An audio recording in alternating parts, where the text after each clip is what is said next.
dela é mexer com o cabelo, tá? Falando isso, Michele? Quer ficar o tempo todo, ó, ajeitando o cabelo, olha lá. Eu vou até fazer um print, porque eu nunca tive tantos alunos numa aula, gente. Aí todo mundo dá um Falou em sorriso, prova? fica bonito. Nossa, tu foi prova! Falou em prova, que nervoso!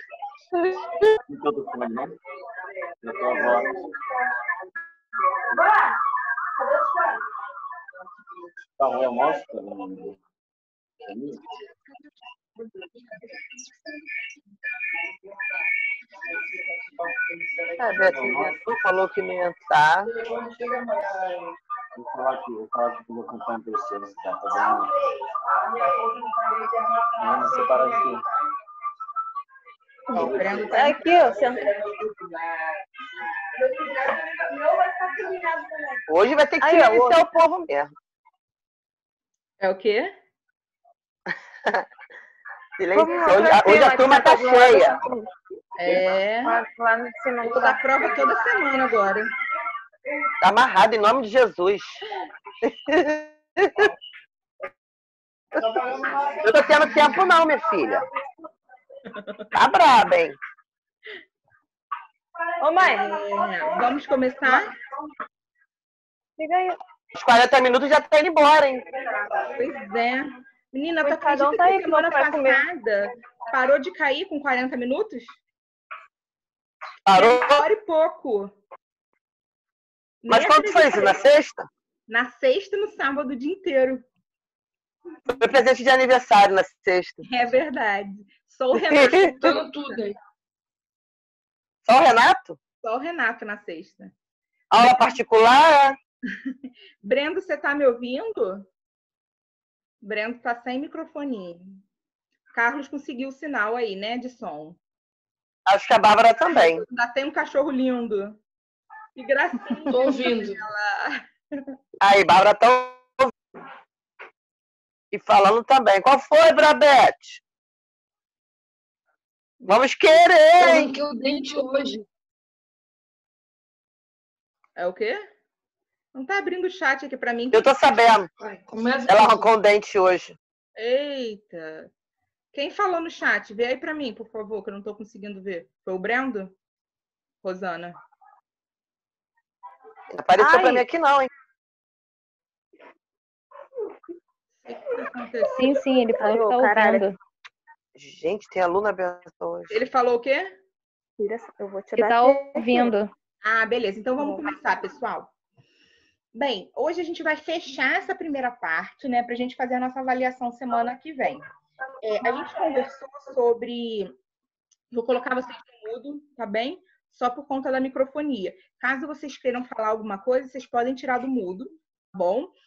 Para fazer perguntas e no final também. Eu abro para vocês fazerem pergunta, mas se quiser fazer a pergunta logo no meio da explicação, para falar logo do mesmo assunto, não tem problema não, tá? Então, eu vou colocar só por conta das interferências.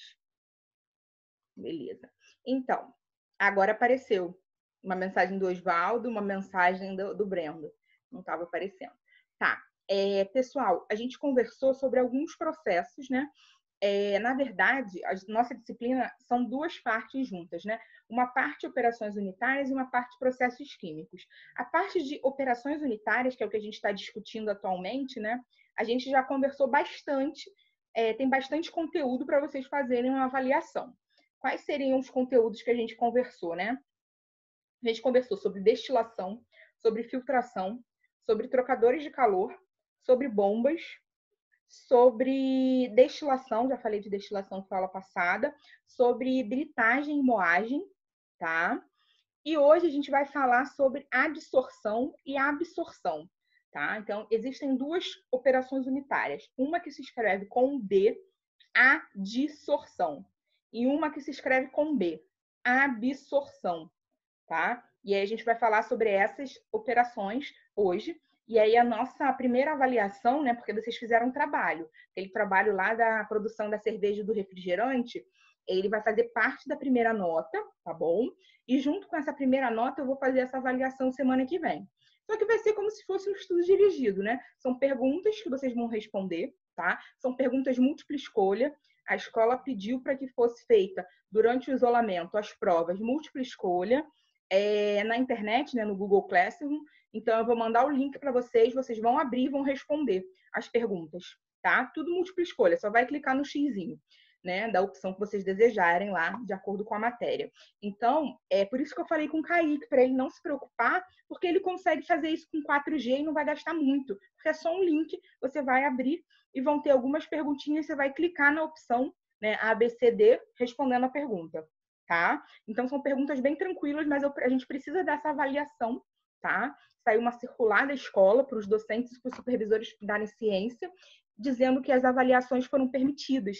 E aí, as avaliações, elas só não podem ser feitas durante o horário da aula. Então, por exemplo, a nossa aula começa às 7. Eu não posso dar a prova e pedir para vocês me enviarem até 9h30, que seria o horário da aula. Por quê? Porque aí eu tenho problemas associados aos alunos que não conseguem acessar. Seja porque aconteceu algum imprevisto, seja porque está trabalhando, ou porque não tem internet. Isso aí a gente não consegue fazer, tá bom? Mas foi permitido a aplicação das provas. Tá gravando, Osvaldo. Pode ser por conta da internet.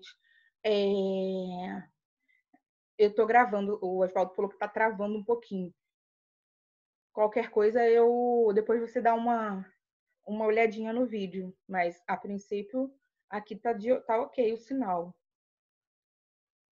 Tá, então, pessoal, vai ser bem tranquila essa avaliação, só porque eu preciso complementar a nota. Eu não posso deixar somente o trabalho ali como nota, tá? Então, fiquem todos tranquilos. Bem, a gente vai começar falando hoje. Eu vou colocar esses slides lá para vocês, tá? É porque eu estava procurando uma imagem que faz a comparação das duas propriedades e eu tive isso numa aula no mestrado. É uma imagem que ajuda a entender muito bem as duas propriedades. É um desenhozinho. E aí, esse desenhozinho eu não consegui achar de jeito nenhum, por isso que eu não enviei para vocês ainda, tá? Mas aí, assim que terminar a aula, eu vou enviar esse slide também. Beleza. Não está aparecendo de novo para mim o chat. Alguém mandou mensagem no chat. Deixa eu ver se eu consigo aqui. Ah, tá. Está travando. É por conta do vídeo. Por minha culpa? Tiro o vídeo, então? É isso? Vocês só escutam a minha voz? É isso, Wanderson? Eu não entendo muito bem.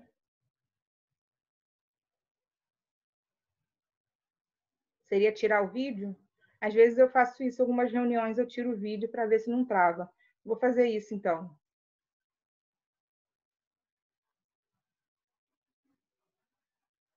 Ah, tá. Entendi o que ele está falando. É porque tem muitos vídeos ligados. Aí pode ser por isso que está travando.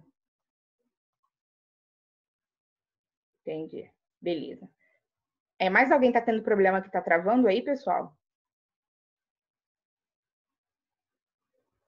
Acho que a Rosana tá... Hoje ela tá vendo novela. Tem dia que ela larga a gente e vai fazer comida, come na nossa frente. Ela é assim, desagradável. A gente está aqui estudando, entendeu? Dando aula. Aí ela vai, faz janta para as crianças, entendeu? Come e a gente está aqui. Tô brincando, Rosana. Ela tá falando pra caramba lá, mas ela tá no mudo, não tô ouvindo nada que ela tá falando. Beleza. Pessoal, a gente vai começar a falar primeiro sobre adsorção. Então, repara, essa primeira propriedade tem a letrinha D. Adsorção, não é absorção. São duas coisas diferentes, tá bom?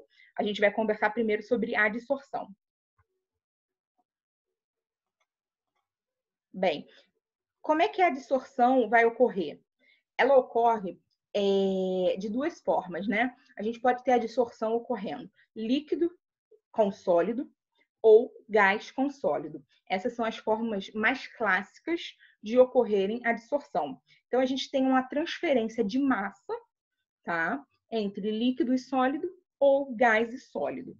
Só que essa propriedade de adsorção é um processo de separação, tá? Igual a gente conversou sobre destilação, que também era um processo de separação, né? Filtração, que era um processo de separação. A adsorção também é um processo de separação.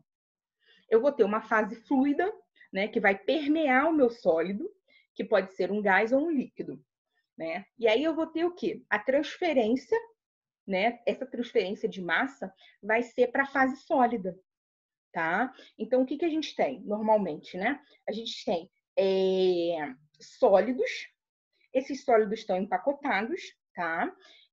e vai passar um determinado fluido por ele, que pode ser um gás ou um líquido, e esse fluido, pessoal, ele vai ficar retido, tá? Partes desse fluido, né, na superfície. E aí, para terminar a operação, como é que a gente faz? A gente separa o composto que ficou adsorvido, né, nesse leito, a gente retira. Então, eu tenho lá vários sólidos. Nesses sólidos vai passar uma amostra, né, que pode ser um líquido ou um gás. Parte dele vai ficar retido nesse sólido, tá? Só que aí, para terminar a operação, eu preciso fazer a separação, né? O meu sólido agora está cheio de compostos que eu queria separar. Então, eu preciso retirar esses compostos do sólido e posso regenerar o meu sólido inicial. Bem, qual é o mecanismo, né? Normalmente, a gente usa colunas empacotadas. Então, essas colunas são recheadas, tá? E dentro dessa coluna, nesse empacotamento, né? O que a gente tem são partículas de materiais que são adsorventes. Então, na adsorção, eu vou usar partículas adsorventes. E aí, o que eu estiver separando, o líquido ou o gás, vai estar em contato com essas partículas, tá? E aí, como é que funciona? Até o momento em que ocorre a saturação do sólido. Essa informação de saturação do sólido, ela é importante. É o seguinte, chega um momento em que o meu sólido, ele não consegue mais fazer a função dele, que é adsorver, né? Então, ó, eu estou passando um fluido. Nesse meu fluido tem várias impurezas, vamos supor, tá? Então, está passando um líquido cheio de contaminantes. Esses contaminantes, eles têm afinidades pelo material sólido. Aí, o que vai acontecer? Esses meus contaminantes vão ficar retidos no meu sólido, tá? A ideia é bem parecida, pessoal, com a ideia do filtro que a gente tem em casa, né? Filtro de carvão ativado, por exemplo, para filtrar a água, né? Então, a gente compra um filtro e aí, quando a gente olha ali, vê várias camadas. Ali, naquele caso, está funcionando como uma filtração. Mas o processo é bem parecido, né? Ali dentro, o meu carvão ativo, ele estaria funcionando como se fosse um adsorvente, tá? Então, o líquido, que seria a água, estaria passando e as impurezas ficariam retidas. E aí, caso ocorra, né, eu esteja no momento próximo à saturação, que é o momento em que aquele sólido, né, aquele meu recheio, não funcionaria mais, não conseguiria mais adsorver nada, tá? E aí a gente tem que retirar, né, fazer a retirada desses sólidos absorvidos para poder ou reaproveitar esse leito, e tem etapas de regeneração, tá? Aí o que eu coloquei, próximo da saturação do leito, o fluido é desviado para a segunda coluna. Casos, né, que a gente tem, normalmente indústrias grandes, elas não vão ter somente uma adsorvedora, né? Ela vai ter mais de um, e aí nesse caso eu acabo desviando, né, da primeira para a segunda, para quê? Para o objetivo de não ter parada na fábrica, né? E aí com isso eu estaria conseguindo fazer aquele processo de adsorção, né? Só que eu estaria mudando o caminho. Eu acho que eu até botei uma imagem. Mais à frente eu coloco uma imagem, tá bem lá na frente. Que aí dá para entender um pouquinho melhor. Mas a ideia eu teria duas colunas, né? E aí, se essa coluna está muito perto de saturar, ou seja, o fluido vai passar com as impurezas e vai continuar saindo com as impurezas, eu desviaria para uma segunda coluna absorvedora, porque aí ela faria esse processo de reter essas impurezas, tá? Aí, o que acontece? Normalmente, né, se eu faço desvio, essa primeira coluna de leito ela é regenerada ou substituída. Aí vai depender da vida útil dela. Eu acho que tem alguma mensagem no chat. Deixa eu ver se aparece aqui. Isso, carvão ativado é um exemplo também, Rivaldo, tá? De adsorvedor. Adsorvente. Tá. E aí a gente tem normalmente essa capacidade de adsorção, né? Ela é avaliada por dois parâmetros, o que a gente chama de capacidade de trabalho e o que a gente chama de capacidade de saturação. Então, normalmente, o que vai acontecer? Esse material, como se fosse esse carvão ativo aí, né? Que o Oswaldo deu de exemplo, ele vai absorver aquela substância por um período de tempo, tá? Aí, o que vai acontecer? Quando eu estou perto, né, da minha saturação, ou seja, ela já não está conseguindo mais absorver, você consegue perceber que na saída vai começar a sair com impurezas. Ela não vai estar mais fazendo, né, o papel dela, que seria de absorver e separar essas impurezas, nesse exemplo que eu estou dando, tá? E aí, a partir do momento em que eficiência de retenção é igual a zero, é um momento em que a nossa coluna não está mais funcionando, né? Mas, Shelly, o que é essa eficiência de retenção? O objetivo aqui é que os particulados fiquem retidos, né, no adsorvente. Se eles não estão ficando, estão saindo todos, né? Ou seja, a minha concentração de saída é igual à minha concentração de entrada, a minha adsorvedora não está fazendo mais o papel dela, né? Eu teria que fazer a regeneração do leito, né? Que são os adsorventes, ou fazer a substituição, tá? Aqui dá para ver um pouquinho, ó. Aqui eu tenho uma coluna empacotada, tá? Ao longo dessa coluna vai fazendo a transferência de massa. Conforme essa parte pretinha aqui, ó, é exatamente o que está ficando retido. Então, ele está ficando retido, vai aumentando a região que vai ficando retida, até ficar completo, ó. Ou seja, essa parte toda mais escura está indicando que o meu leito está completamente saturado.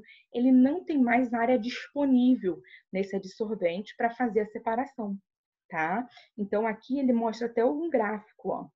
A partir do 3, eu já estou com uma concentração de soluto no efluente maior. Ó, repara, aqui eu já estou com uma quantidade baixa, e só ao longo do tempo. Aqui, com o passar do tempo, quando eu chego na condição 3, eu já estou com esse valor bem mais elevado, né? E aí o leito já está indicando uma saturação. Quando eu passo a ter na minha saída, né, um nível maior do que o aceito, por exemplo, de impurezas. Então, significa que no meu leito, né, ele não está fazendo o papel que ele deveria fazer, que era de reter, né, essas partículas. Então, a gente acaba tendo esse problema, né? E aí, aqui no 4 já está completamente absurdo, fora do valor que seria o valor aceito, né, para uma adsorvedora estar trabalhando. Bem, ali, né, o que nós temos? Aquele breaking point, né, é um ponto de ruptura, tá? O que seria esse ponto de ruptura? Repara que até esse ponto o valor estava subindo, ó. Se a gente traçar uma retinha aqui, a gente vai ver que ele está subindo um pouquinho, mas está subindo bem pouco. A partir desse momento, a subida é muito rápida, ó. Então, repara, aqui era a minha concentração de impurezas, né? Para o meu caso de impurezas. No caso 3.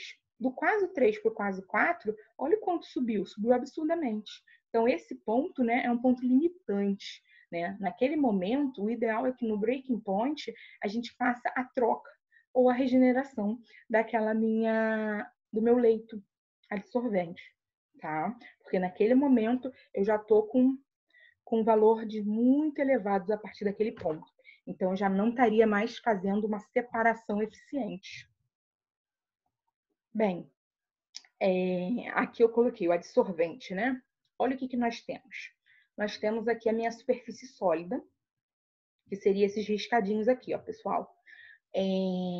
As bolinhas são o meu fluido. Então, por exemplo, né, a água que está passando cheia das impurezas, tá? Então, a água estaria passando aqui, que é o branco, né? As bolinhas rosas seriam as impurezas, tá? Qual é o objetivo aqui? Separar as impurezas da água. Então, a água vai continuar passando, só que sem essas bolinhas rosas. Então, ao longo da minha superfície, ó, repara, as bolinhas vão ficando retidas. E aí existem dois tipos de adsorção, tá? Eu posso ter uma adsorção que só vai acontecer quando forma somente uma camada, que é a adsorção em monocamada, ou eu posso ter uma adsorção em multicamadas, que é nesse caso aqui, ó. Repara, eu consigo ainda adsorver por cima. As impurezas vão ficar aglomeradas umas nas outras, tá? Essa parte, se vai ficar como monocamada ou se vai ser multicamadas, ela está associada a ser uma adsorção física ou uma adsorção química. Michele, como é que eles vão ficando presinhos, né? Como é que eu sei que eles estão presinhos e qual é a força que vai unir? É o que a gente chama de forças físicas, que são forças de Van der Waals, né? São forças que vão estar unindo as moléculas.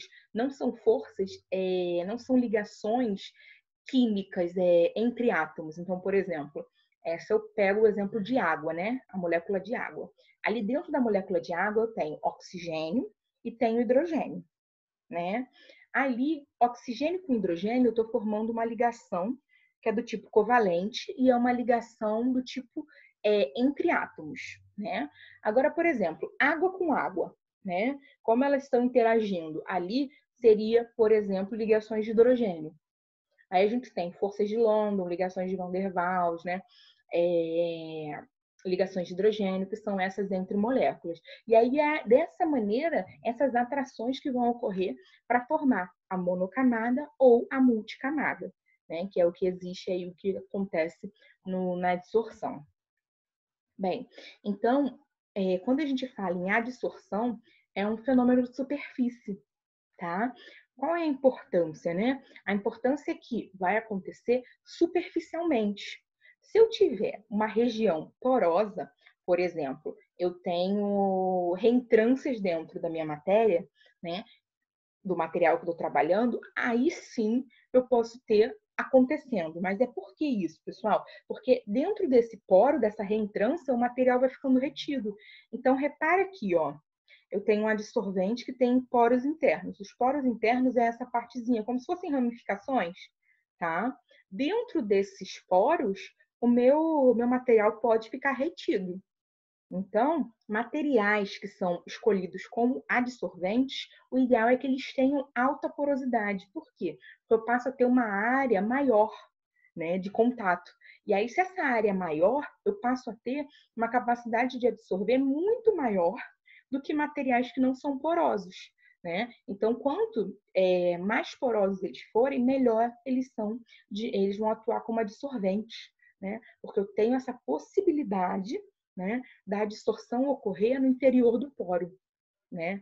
Então, é importante isso. Bem, aqui eu coloquei alguns exemplos, né, de adsorventes.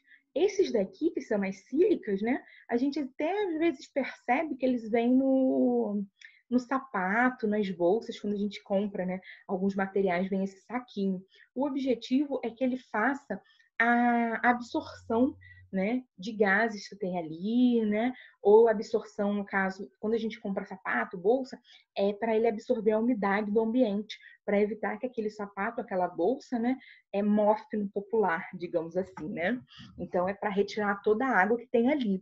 Só que a gente, na indústria, né, na área química, a gente usa diversos, né? O carvão ativo, foi até o exemplo que o colega falou. A gente tem a aluminativa, tem a sílica, né, que a gente normalmente conhece, e tem peneiras moleculares, as zeólitas, né, que aí são diversas moléculas, né, que aí tem uma porosidade muito grande, e aí a gente consegue trabalhar com eles como adsorventes. Então, algumas possibilidades aí que a literatura apresenta para a gente. Aí aqui eu coloquei, ó, para vocês terem uma ideia, a porosidade interna, o volume dos poros, né? O diâmetro médio dos poros, desses 3 tipos aqui de adsorventes, né? Coloquei a área superficial, porque às vezes a gente olha e não tem ideia, né? Da área superficial daquele material. Então, assim, a porosidade interna, o carvão ativo, ele é um dos mais porosos. Ele é mais poroso que a alumina ativa, né? A peneira molecular é um intermediário aí em relação à porosidade interna.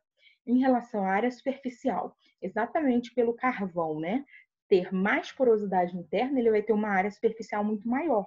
Lembra que dentro das reentrâncias a gente consegue fazer a adsorção, né? Então, dentro dessas reentrâncias, a gente vai ter uma área de contato muito maior, tá? Assim como o volume dos poros, né? Tudo isso aí vai estar sendo relacionado aí com essa região aí de porosidade. Bem, eu coloquei aqui um exemplo, né, falando um pouquinho mais específico do carvão ativado, né? Normalmente a gente utiliza para tratamento de água, né? Qual é o objetivo da utilização desse carvão ativado? Primeiro, ele é produzido ele vem de produtos naturais, né, do carbono.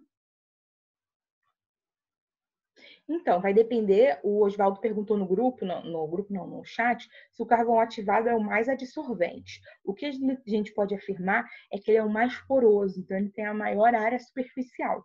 Agora, se ele vai ser um melhor adsorvente, vai depender do que você está tratando, porque aí vai depender das interações que ele vai ter, né? Então, a gente não tem como afirmar se ele é o mais adsorvente sem a gente ter uma base de comparação, né? Eu posso ali, pela tabela que eu estou comparando os 3 tipos mais utilizados, eu posso dizer que ele tem a maior área superficial, a maior porosidade. Agora, se ele vai ser o melhor adsorvente, somente com as informações ali eu não tenho como afirmar, tá? Então, esse carvão ativado, ele vem do quê?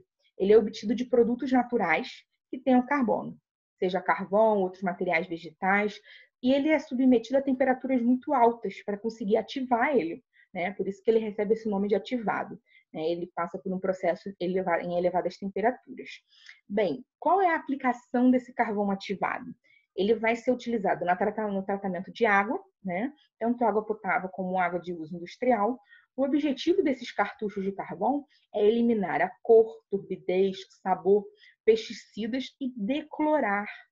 Ou seja, um dos objetivos também é retirar o cloro que tem ali, né, na água. Então, repara, esse cartucho, né, a gente dá um zoom aqui, ó, só para mostrar para vocês, seriam esses particulados, né? Dentro desses porozinhos, o cloro vai passando, as moléculas de cloro, e elas vão ficando retidas, né? Então, a gente consegue ter aí essa retenção, né? O Wanderson falou ali a mesma coisa que eu tinha explicado, vai depender do que está tratando. Isso, exatamente. Então, o cloro, ele acaba ficando retido, né? Então, um dos objetivos também é realizar a decloração, a retirada do cloro, né, da água. Então, pessoal, a gente já está com 2 minutos e pouco. Se cair, eu vou enviar um novo link, tá bom? Lá no grupo de vocês. Bem, outra forma, né, outro processo de adsorção é a troca iônica. Eu não sei se vocês já ouviram falar sobre isso, né? Sobre resinas de troca iônica. Normalmente, as empresas que têm tratamento, né, de água, seja para fazer pesquisa, seja para análise, ou mesmo para produção de produtos, né? Dependendo, assim, na área de cosméticos, a gente tem que ter os produtos, água livre, né, de íons e tal, para não interferir. Com isso, normalmente, a gente utiliza colunas que vão fazer essa troca iônica, né? Como é que funciona isso? Ali dentro, tá? Eu tenho algum componente que está recheado de íons e ele vai fazer a troca do íon, né? Então, por exemplo, eu estou com uma amostra rica em cálcio e aí eu não posso ter cátions na minha amostra, tá? E aí eu vou passar essa amostra dentro de uma coluna de troca iônica e aí esses íons vão ficar retidos, né? Então, normalmente, né, a gente utiliza para fazer a desmineralização, né? Geralmente a gente utiliza esse nome com água desmineralizada, deionizada ou água ultra pura. Lembrando que essa classificação entre deionizada, desmineralizada e ultra pura vai depender da condutividade, tem vários parâmetros, tá? Mas de uma maneira geral, o tratamento é feito dessa maneira, por troca iônica. Então, eu pego essa água, passo numa coluna, né? Essa coluna vai fazer a troca ali dos íons. Seria mais ou menos essa ideia. Um outro exemplo também de adsorção é uma separação cromatográfica. Eu até falei com vocês naquela aula que eu falei sobre TCC. Uma das sugestões era tentar fazer uma cromatografia, né? Separação de pigmentos e tal. Como é que funciona essa separação cromatográfica, né? Qual é o princípio dela? Ela se baseia, pessoal, numa adsorção. Como assim, Michelle? Não estou entendendo. Eu tenho uma fase sólida, né? Uma coluna e tal. E aí, com essa minha coluna, fase, melhor dizendo, seria fase estacionária, ela tá ali e eu tenho uma outra fase que é uma fase móvel, tá? Então, eu tenho alguém paradinho, vai cair, gente. Estou sentindo isso, tá? Com menos de 1 minuto. Eu tenho